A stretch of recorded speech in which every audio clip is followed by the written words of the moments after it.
GST, Espanya Boulevard, Metro Manila, Philippines. He's currently vlogging December 4, 2026. January 4, 2026.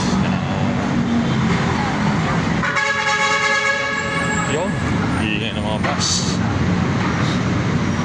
Sinasamahan natin siya habang nagpa-vlog.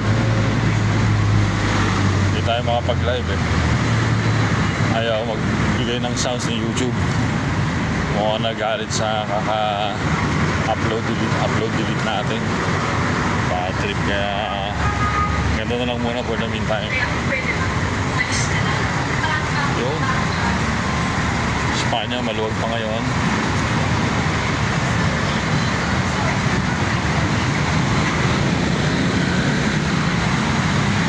GST.